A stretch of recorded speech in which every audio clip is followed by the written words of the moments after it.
టోటల్గా ఆ అప్పులు అంటే టోటల్గా గవర్నమెంట్ అప్పులు, గ్యారంటీడ్ అప్పులు, నాన్ గ్యారంటీ అప్పులు ఆఫ్ ది గవర్నమెంట్ కూడా కలుపుకుంటే మొత్తానికి రాష్ట్రానికి సంబంధించిన అప్పులు ఎంత ఉన్నాయని చెప్పి చూస్తే చంద్రబాబు నాయుడు గారు అధికారంలోకి రాకమునుపు 1,40,000 కోట్లు ఉంటే అది కాస్త చంద్రబాబు నాయుడు దిగిపోయే నాటికి 3,90,000 కోట్ల రూపాయలకు ఎగబాకింది.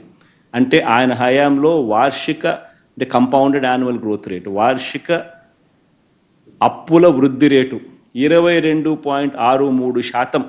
అయితే మా హయాంలోకి వచ్చేసరికి 3,90,000, 7,21,000 ఎగబాకింది అని అంటే కంపౌండెడ్ యాన్యువల్ గ్రోత్ రేట్ కేవలం 13.57%. ఆలోచన చేయమని అడుగుతా ఉన్న రాష్ట్ర ప్రజలందరికీ కూడా, ఎవరు ఆర్థిక విధ్వంసకారుడో ఈ లెక్కలు చూస్తే ఎవరికైనా కూడా ఇట్టే. 5 లేయర్ ఫార్మింగ్ అంటే 5 అంచుల వ్యవసాయం. దీన్ని చేస్తూ 10 లక్షలు సంపాదిస్తున్నారు శ్రీమూర్తి గారు. ఆయన నుండి నేర్చుకోవడానికి ఇప్పుడే ఫ్రీడమ్ యాప్ని డౌన్లోడ్ చేసుకోండి. అవుతుంది. ఇక ఈ అప్పుల టాపిక్ నుంచి కాస్త ఒక అడుగు ముందుకు వేసి చంద్రబాబు నాయుడు గారి అసెంబ్లీ సమావేశాల్లో ఆయన వివిధ అంశాల మీద ఆయన మాట్లాడుతూ రకరకాల అబద్ధాలను ముందుకు తీసుకెళ్తూ ప్రొపగేట్ చేస్తూ అడుగులు ముందుకు వేశాడు. సరే, వాటికి కూడా రిఫ్యూట్ చేస్తూ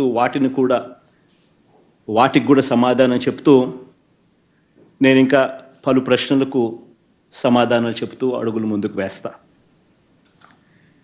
ఇక బడ్జెట్ సమావేశాల్లో తాను మాట్లాడుతూ చంద్రబాబు నాయుడు గారు మాట్లాడుతూ 2019, 2024 అంటే 2019 నుంచి 24 అంటే వైఎస్ఆర్సీపీ హయాంలో రాష్ట్ర వృద్ధి రేటు ఆయన హయాంలో 13.5%, ఆయన హయాంలో 13.5% రాష్ట్ర వృద్ధి రేటు ఉంటే వైఎస్ఆర్సీపీ హయాంలో అది 10.6% పడిపోయింది అని చెప్పుకొచ్చాడు. అయ్యా చంద్రబాబు, నీ హయాంలో కోవిడ్ లేడయ్యా, కోవిడ్ లేదు. వైఎస్ఆర్సీపీకి సంబంధించిన ఈ 5 సంవత్సరాల కాలంలో రాష్ట్రమే కాదయ్యా, దేశమే కాదయ్యా, ప్రపంచమే 2 సంవత్సరాలు కోవిడ్తో అతలాకుతలమైన పరిస్థితుల మధ్య ఆ 5 సంవత్సరాలు మా పరిపాలన సాగింది. ఒక్కసారి దేశం పరిస్థితి ఆ 5 సంవత్సరాలు ఎలా ఉందో కూడా ఒకసారి చూద్దాము. ఇక్కడ చూపిస్తా ఉన్నా. దేశంలో మిగతా రాష్ట్రాలకు సంబంధించి ఉజ్జాయింపుగా దాదాపుగా ఒక 25 రాష్ట్రాలకు సంబంధించిన లెక్కలు చూపించారు. ఉజ్జాయింపుగా దేశానికి సంబంధించిన గ్రోత్ రేటు కూడా చూపించడం జరిగింది. ఒకసారి దేశానికి సంబంధించిన గ్రోత్ రేటు కూడా ఒకసారి చూస్తే దేశం మొత్తం ఏ రాష్ట్రం తీసుకున్నా కూడా కోవిడ్ వల్ల దాని ముందు 5 సంవత్సరాలతో కంపేర్ చేస్తే 2019 నుంచి 24 మధ్య అంటే ఈ 5 సంవత్సరాలతో కంపేర్ చేస్తే ఏ రాష్ట్రమైనా కూడా ఇంతకుముందు 5 సంవత్సరాల కన్నా గ్రోత్ రేట్ తక్కువే. దేశం చూస్తే కూడా 2014 నుంచి 19 ఆ 5 సంవత్సరాలలో దేశంలో కూడా చూస్తే ఎంత అని చెప్పి చూస్తే దేశంలో కూడా 10.97 అంటే దాదాపు 11% దేశంలో కూడా అభివృద్ధి రేటు, దేశంలో కూడా జీడిపి గ్రోత్ రేట్ ఉంటే 2019 నుంచి 23 అంటే ఈ 5 సంవత్సరాలకు సంబంధించి దేశంలో కూడా 9.28% తగ్గిపోయిన పరిస్థితులే కనిపిస్తాయి. కానీ